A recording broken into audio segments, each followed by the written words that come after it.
behalf of President Byron Beadle, I would like to thank you all for coming here today as the Re-elect Byron campaign gets under swing. As I'm sure you are all aware, this president has worked tirelessly to make America one of the better places to live. That is, Canada and the Scandinavian countries not included. He is committed to making this nation a place where mediocrity is not a bad word. The next presidential election has no less at stake than the survival of our democracy against the forces of evil. But I will let the president make his case on that account. During the speech, the president may take some questions if there are no pressing emergencies at stake. However, I would like to go over some ground rules that pertain to anybody who speaks out or asks a question of the president. Rule number 1, never be antagonistic, rude, or sarcastic with the president. Number 2, limit your questions to those that can be answered with a simple yes or no response, please and thank you. Number 3, provide my office with a copy of all of your questions no later than 48 hours prior to the meeting so that we can adequately rehearse the responses with the president and assign the appropriate yes or no response. Number 4, do not comment on anything the president chooses to wear, carry, drag, or push. Is that clear? Number 5, if a response that the president gives does not seem to make sense, please just assume that you either misunderstood it or do not understand presidential politics, and please just move on. Number 6, do not ask for any clarifications or elaborations from the president. And lastly, but certainly not least, number 7. Under zero, no, zilch circumstances, make any references to anything related to planets, stars, space travel, Area 51, or extraterrestrial visitors, please and thank you. Now, with that, it is my privilege and pleasure to introduce to you President Byron Beadle, the current and future President of the United States.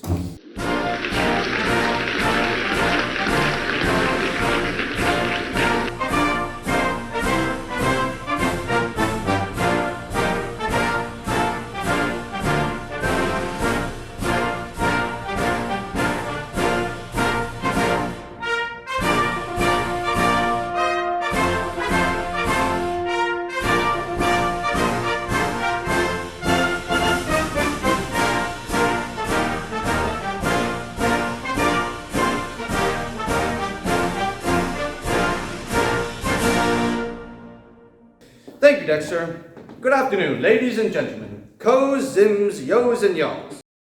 As Dexter has just told you, this next election is one of the most important in election history. I ask you only to look at yourselves and tell me if you are not, in fact, much better off today than when I took office.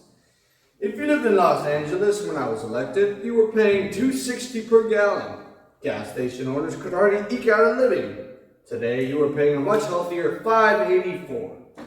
Eggs were $1.24 a dozen. Today, they are $4.20. The hens were tired and distraught, but they are much happier now due to the better price. I mean it. That's the truth. The farmers are happier too. They are loving it. They are the backbone of our beloved Armenia. And they are Armenia. And they are doing much better with the added income. Ground beef was $3.60 when I took office. Today it is $7.37. Isn't that amazing? I'm not lying. Farmers are in heaven. Really, I mean it. I used to be a farmer back in another place when I used to work. I wore bare feet, crushing the grapes to feed my children and the wine that we had for dinner. Wine is good for you, even for little kids. My little kids and their dirty feet. They would be dirty from working out in the fields with me. My feet were dirty too. I wore shoes, but my feet were still dirty. And we would buy burlap from fishing and people who would fish.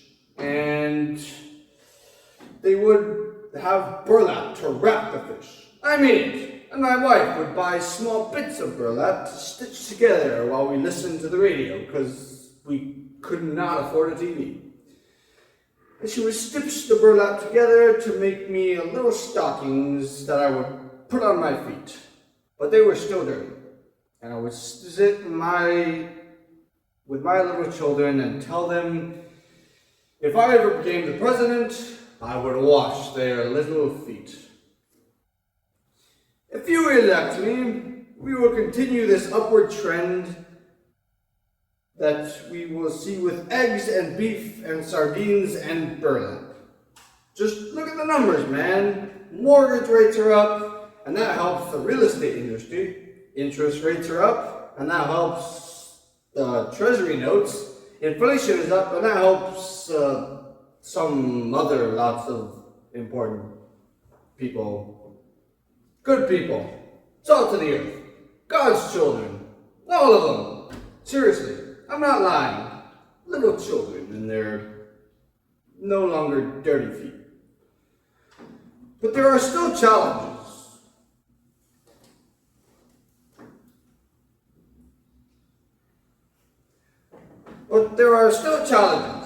For instance, the overall tax burden for individuals is lagging behind my many more enlightened and sophisticated countries in Europe. For instance, the average that each of you Armenians will pay...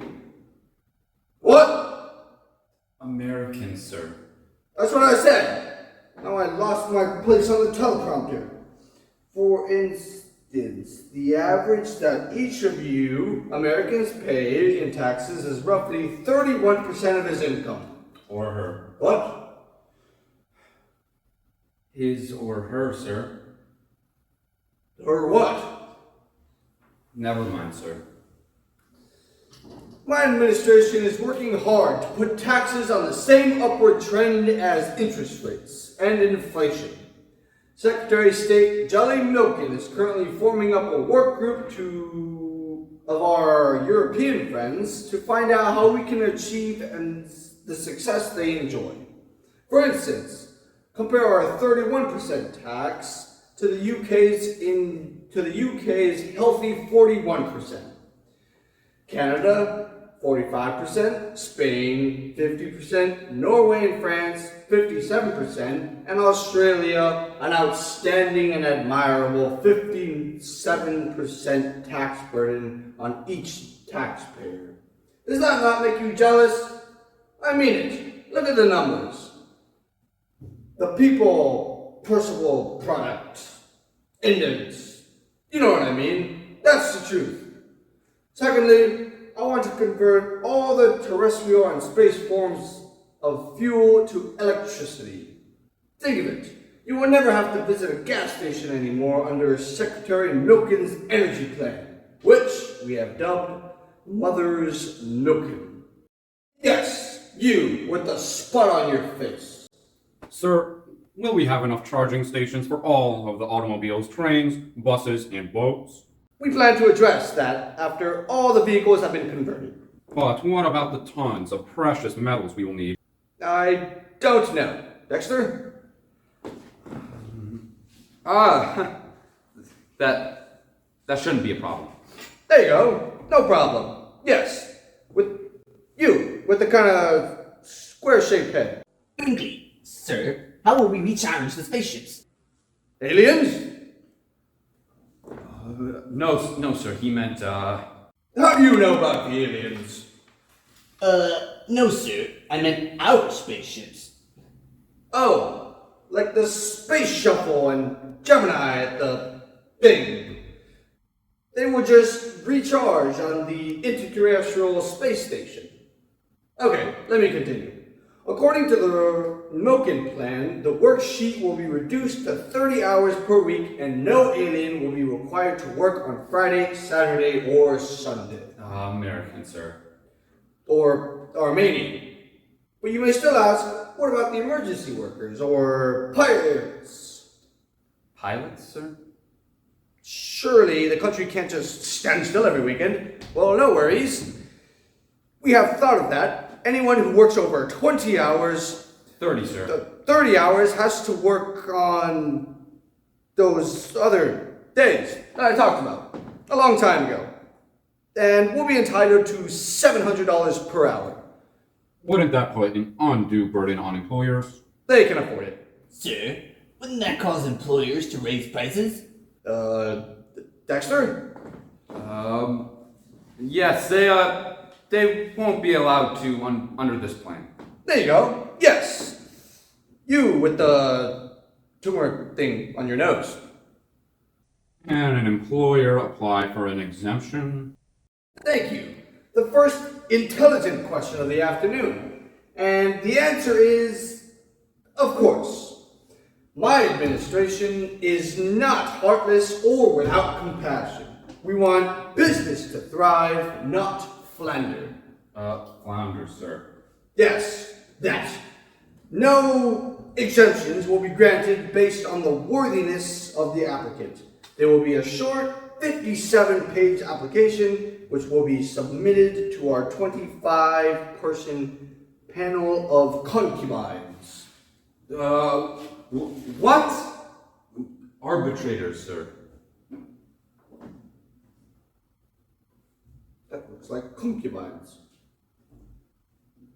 And if there isn't a unanimous approval of 24-hour exemption will be granted. How will it be funded, sir? It will be funded by abolishing the Border Patrol and selling some of our southern and northern states to our neighbors. The southern part of New England and New York will be jointly governed and become Can-America, and parts of California, Arizona, and most of Texas will become Mexico. Sir, let's wrap this up. Folks, you cannot afford the evil which my opponent has promised to inflict upon you.